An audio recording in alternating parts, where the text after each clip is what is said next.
నాటిదా యేసు ప్రేమ. Hi, welcome back. బాగున్నారా? మనము కీర్తనలు రాసినటువంటి కవుల గురించి తెలుసుకుంటూ ఉన్నాం కదా. కొంతమంది కవులైతే ముందుగా యేసుప్రభు వారిని వద్దు అనుకున్నటువంటి వాళ్ళంట, దుర్భాషలాడినటువంటి వాళ్ళంట.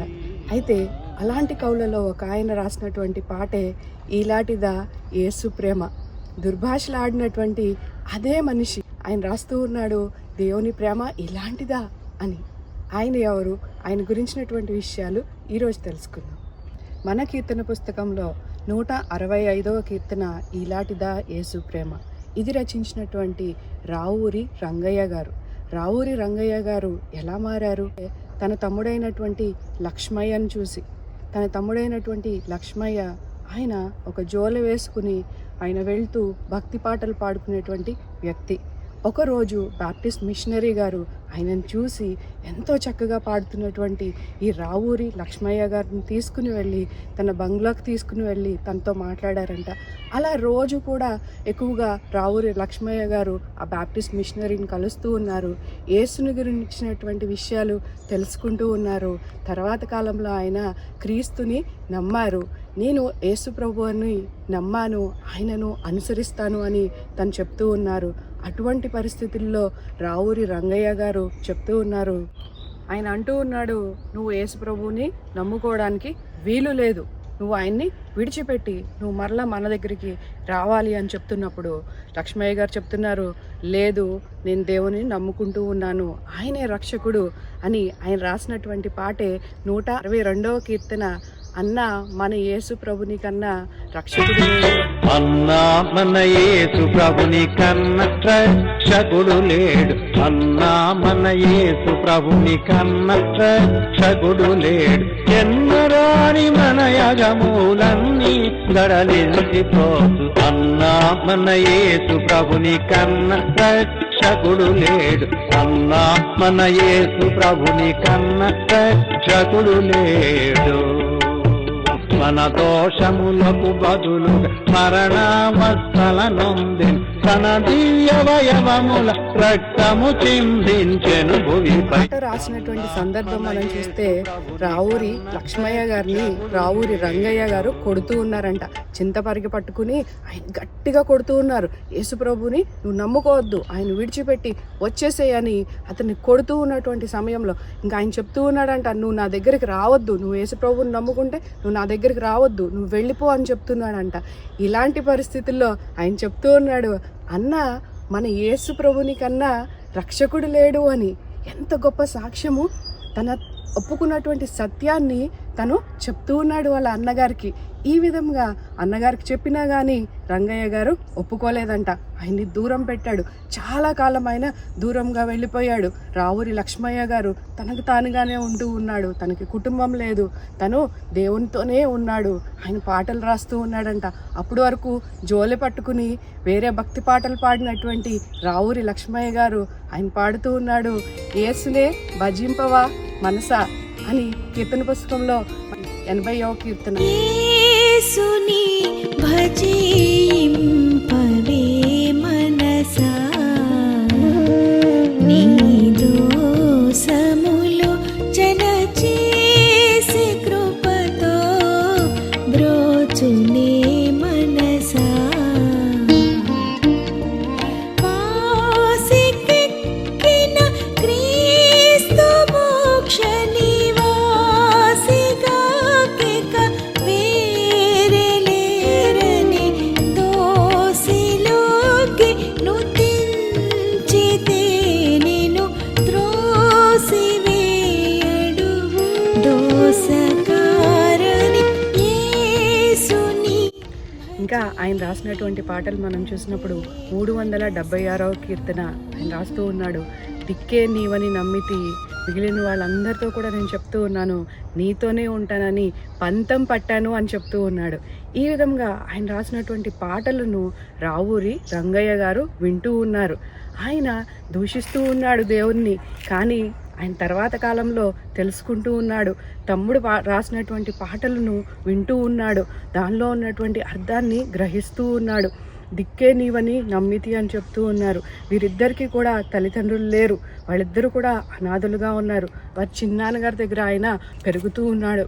ఈ విధంగా ఉన్నటువంటి పరిస్థితుల్లో దిక్కు లేనటువంటి మనకు యేసు ప్రభువే దిక్కు అని చెప్తూ ఉన్నాడు. ఆయనే మనల్ని రక్షించాడు అని చెప్తూ ఉన్నాడు.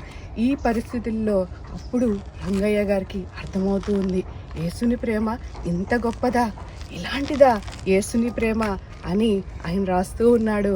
ఈలాంటిదా యేసు ప్రేమ, నన్ను తూలనాడక తన జాలి చూపించింది అని చెప్తూ ఉన్నాడు. ఈ కీర్తనలో మనం చూసినప్పుడు మానవుని లక్షణాలు కనిపిస్తూ ఉన్నాయి. ప్రతి చరణంలో మనం చూస్తే నేను దురిత స్థితిలో ఉన్నాను, నేను ఈ లోకంలో పడిపోయి ఉన్నాను, ఈ లోకంలో ఆశలు కలిగి ఉన్నాను, అలాంటి నన్ను, దురిత స్థితిలో ఉన్నటువంటి నన్ను జాలితో, కృపతో, ఆయన నీతితో ఆయన నన్ను కాపాడుకున్నాడు అని దేవుని ప్రేమ గురించి ఆయన చెప్తూ ఉన్నాడు.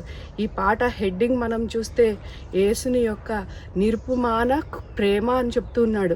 క్రీస్తుని యొక్క నిరుపమాన ప్రేమ, ఆయన యొక్క ప్రేమ ఎంత గొప్పది. నేను ఎటువంటి లక్షణాలు కలిగి ఉన్నా, నేను ఎటువంటి బాధలో ఉన్నా కానీ నన్ను లేవనెత్తినది ఆయన కృప, ఆయన ప్రేమ అని గొప్పగా ఈ పాటను రాస్తూ ఉన్నాడు. మనం కూడా ఎక్కువగా పాడుకునేటువంటి పాట కదా. ఎనలేని పాపకూపమునా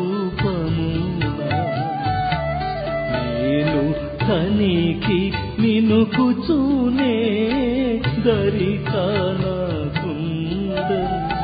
కనికరము పెంచినాయందు వేగ కొనిపోవా నా మేలు కొరకిందు వచ్చే ఈలాటిదా యేసు ప్రేమ నన్ను తూలనాడక తన జాలి చూపించింది అని చెప్తూ ఉన్నాడు కదా కవి రంగయ్య గారు.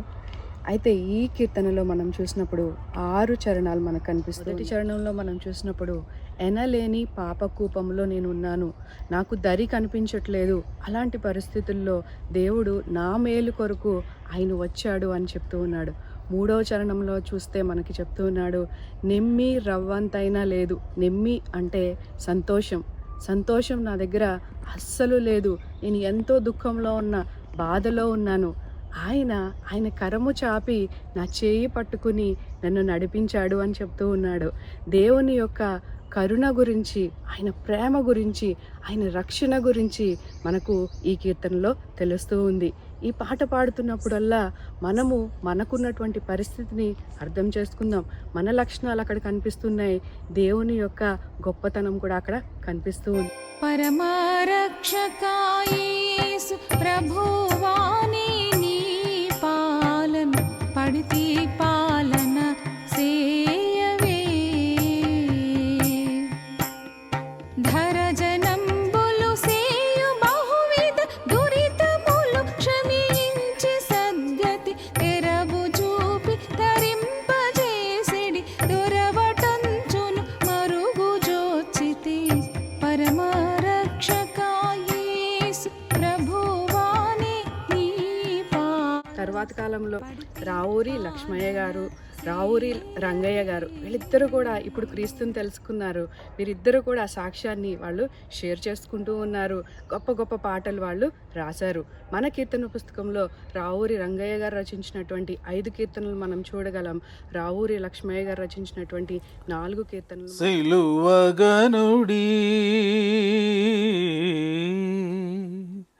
సిలువలో రేలాడు ప్రభువే విలువ కందగ రానీవుల నెలమి మనకై కొనియ కల్వరి ఇప్పుడు సాష్టాంగము లోనర్చుచు సిలువగనుడి తనను నమ్మిన వారు చావక యని సజీవమునుంది బ్రతుకను తన స్వపుత్రుని నిచ్చునంతగా తండ్రి ప్రేమించెను జగంబును సిలువగనుడి. రావూరి లక్ష్మయ్య గారు, రావూరి రంగయ్య గారు, వీళ్ళిద్దరూ కూడా ఇప్పుడు క్రీస్తుని తెలుసుకున్నారు. వీరిద్దరూ కూడా సాక్ష్యాన్ని వాళ్ళు షేర్ చేసుకుంటూ ఉన్నారు. ఈ బ్రదర్స్ ఇద్దరూ కలిసి దేవుని గురించి ఎంతో చక్కగా సాక్ష్యాన్ని చెప్తూ ఉన్నారు. గొప్ప గొప్ప పాటలు వాళ్ళు రాశారు. ఇంకా 3 కవులు ఉన్నారు. ఈ 5గురు కూడా రావూరి కవివరణ్యులు అన్నమాట, రావూరి కవులు. ఈ 5గురు గురించి మనమైతే ఈరోజు 2 గురించి తెలుసుకున్నాము. నెక్స్ట్ వీక్లో మిగిలినటువంటి 3 కవుల గురించి తెలుసుకుందాం.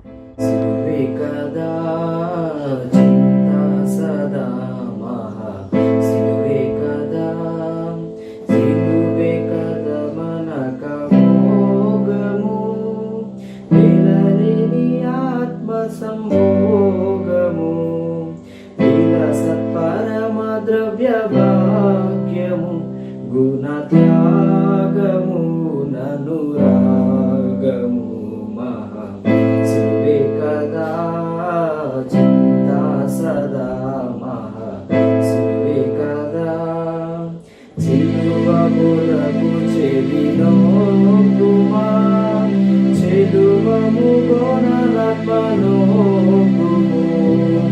వల్లను నీకు సౌభాగ్యము, ఆత్మారోగ్యము ఎంతో శ్లాఘ్యము మహా, సిలువే కదా